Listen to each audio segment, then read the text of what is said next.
Le Congo est un pays culturellement et historiquement très riche. Appelé communément la République démocratique du Congo, ce pays de l'Afrique centrale est encore très peu connu. Mais aujourd'hui, nous allons lever le voile sur ce pays magnifique dont la richesse naturelle semble illimitée. Savez-vous qu'on y retrouve plus de 450 dialectes différents? Ou encore que le Congo a son propre programme spatial? Si vous souhaitez découvrir les 99 choses qui n'arrivent qu'au Congo, restez avec nous jusqu'à la fin, car les voici. Il existe en réalité non pas un, mais deux Congos, à savoir la République démocratique du Congo et la République du Congo. Il s'agit là de deux pays distincts qui n'ont jamais été unifiés, contrairement à ce que l'on pourrait penser. En 1885, lors de la colonisation belge, le Congo a été la propriété privée du roi belge Léopold II. Ce n'est qu'en 1908 qu'il a dû remettre sa propriété à l'État belge. À son indépendance, en 1960, le Congo a adopté le même nom que son pays voisin. Obligé de se différencier, le pays a opté pour le nom de République démocratique du Congo. On trouve à côté du français 4 autres langues nationales reconnues: le Swahili, le Lingala, le Kikongo et le Chiluba. Dans ce pays, on distingue à peu près 450 dialectes différents. C'est donc l'un des pays les plus multilingues de l'Afrique. La capitale du Congo, Kinshasa, et celle de la République du Congo, Brazzaville, sont les deux capitales les plus proches du monde, séparées uniquement par 4 km. Le fleuve qui sert de frontière naturelle entre les deux Congos est l'un des plus longs fleuves du globe, avec ses 4500 km. Véritable colonne vertébrale pour le pays, ce fleuve est profond de 220 mètres. Le parc national de Virunga, situé en République démocratique du Congo, est le plus ancien parc de toute l'Afrique. La RDC est le deuxième pays le plus vaste de toute l'Afrique, après l'Algérie. On y retrouve diverses religions, dont le kimbanguisme, un mouvement religieux chrétien, le protestantisme, le catholicisme et une minorité de musulmans. Le reste de la population congolaise est animiste. Le culte des ancêtres est d'une grande importance pour une petite partie de la population congolaise. Dans plusieurs tribus, ce culte se manifeste par la présence de statues ou de masques. Au Congo, on compte environ 250 ethnies réparties en groupes. Le Congo est très connu pour sa merveilleuse diversité floristique et faunique. Il possède d'ailleurs 6 volcans, dont l'un est appelé Nyiragongo. Situé à proximité de la ville de Goma, il est considéré comme l'un des volcans les plus dangereux d'Afrique, principalement à cause de la présence d'un lac de lave quasi permanent. La RDC compte parmi les 16 pays au monde qualifiés de méga biodiversité. Ce pays peut être fier de posséder 47% du massif forestier tropical du continent africain et 6% des réserves tropicales mondiales. 66% du territoire est constitué exclusivement de forêts équatoriales ou de lacs. L'okapi est le symbole national du Congo. Mais c'est le léopard qui est l'emblème du pays. Le Congo compte plus de 1170 espèces d'oiseaux, 480 espèces de mammifères, 1000 espèces de poissons, 350 espèces de reptiles, 220 espèces de batraciens et 11 000 espèces végétales. C'est le seul pays au monde à héberger 3 des 4 espèces de grands singes, le gorille, le chimpanzé et le bonobo. Malheureusement, à cause de la déforestation principalement dans le Bas-Congo, la richesse naturelle risque de ne pas durer longtemps. Selon l'organisation Greenpeace, le pays pourrait perdre 40% de ses forêts d'ici 2050.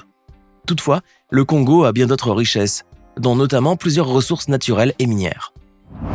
Accrochez-vous bien, le Congo possède 63% de réserves mondiales de cobalt à l'est du pays, 36% de l'or, 16% de coltan, 11% de zinc, 27% de cuivre, 18% de l'uranium, 8% de plomb et énormément de diamants dont le pourcentage n'est pas encore connu.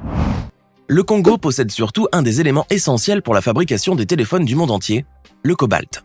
Et ce n'est pas tout, on y trouve aussi des ressources agricoles comme le café, le bois et le caoutchouc.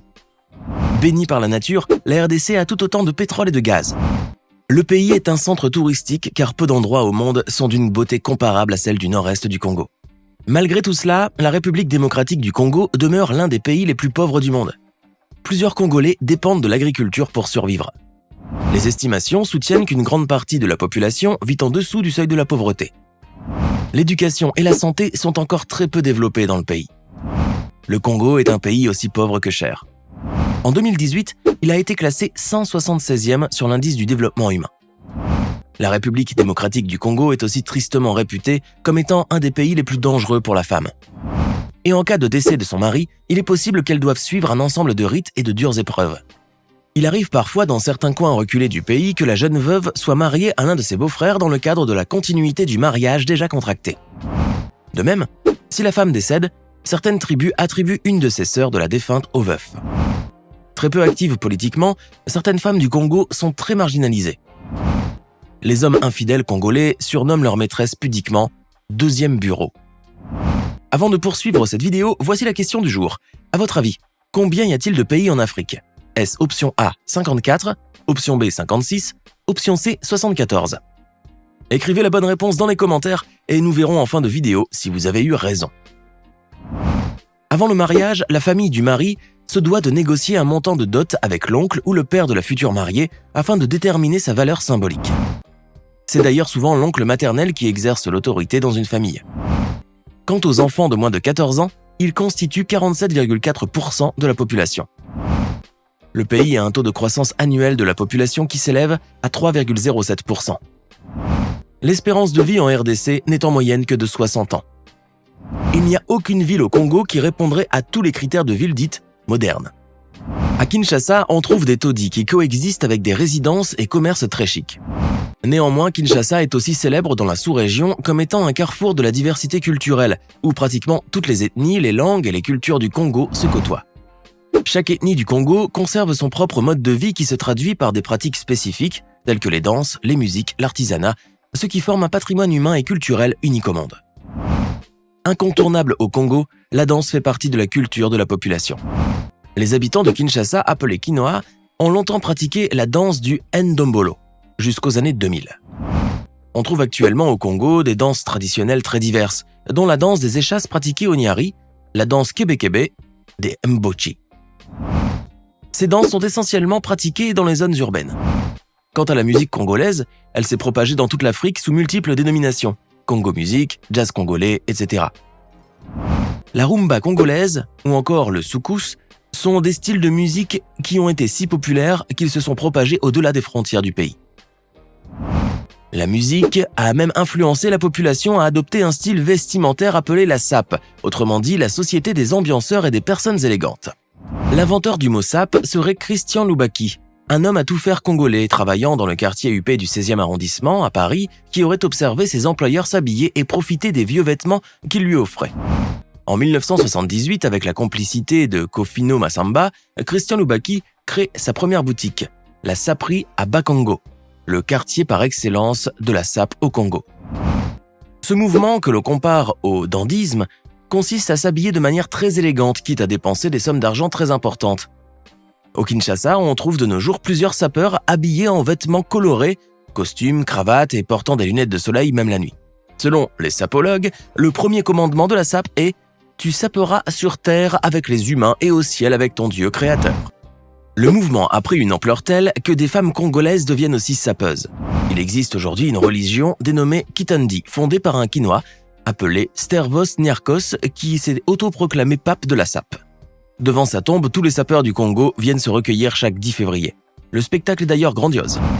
Le style vestimentaire traditionnel n'est pas pour autant obsolète. Les femmes, par exemple, se drapent encore de pagnes, destinés à couvrir leur corps.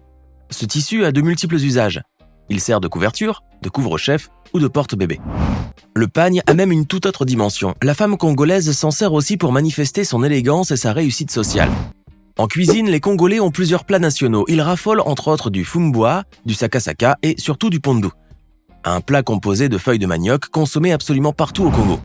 Certains Congolais aiment mettre de la mayonnaise dans presque tout ce qu'ils mangent. Cependant, au Congo, certains habitants consomment aussi de plus en plus des insectes. Au marché Gambela de Kinshasa, on trouve facilement des grosses larves de charançon blanche, des chenilles légèrement croquantes ou encore des termites cassant sous la dent. Il est souvent déconseillé aux touristes de prendre des photos des habitants, car cela pourrait les contrarier. Il s'agit là d'un respect à accorder à toute personne, quel que soit le pays où tu te trouves. Il est déconseillé de prendre des photos sans demander la permission. La RDC est un pays où les moustiques envahissent tous les logements et peuvent transmettre des maladies graves telles que la malaria. C'est pour cette raison que les habitants du Congo dorment le plus souvent possible sous des moustiquaires. Les habitants du Congo sont réputés pour leur hospitalité et leur solidarité. Par respect, toutes les femmes du Congo sont appelées maman si elles sont mariées ou même si elles n'ont pas d'enfants. Les Congolaises n'hésiteront jamais à aider n'importe quelle femme ayant des enfants. Au Congo, la plupart des familles disposent de sa propre hiérarchie interne. Les aînés prennent en charge les cadets qui leur doivent du respect. Malgré les coutumes ancestrales prédominantes et la pauvreté qui y règne, le Congo possède son propre programme spatial. Ce programme appelé Troposphère est l'initiative de la société Développement Tous Azimuts. Troposphère 2 et 4 ont été des fusées lancées dans le ciel à environ 1500 mètres d'altitude avec succès. Fière de ses exploits, la RDC projetterait désormais d'envoyer un jour dans l'espace le premier astronaute africain. Maintenant, à votre tour de nous dire en commentaire laquelle de ces choses qui n'arrivent qu'au Congo vous a le plus étonné. Sinon, l'Afrique compte officiellement 56 pays et non plus 54, avec le Somaliland et le Soudan du Sud qui se sont rajoutés récemment. J'espère que vous avez été nombreux à trouver la bonne réponse et cliquez là pour voir immédiatement une autre vidéo dans le même thème.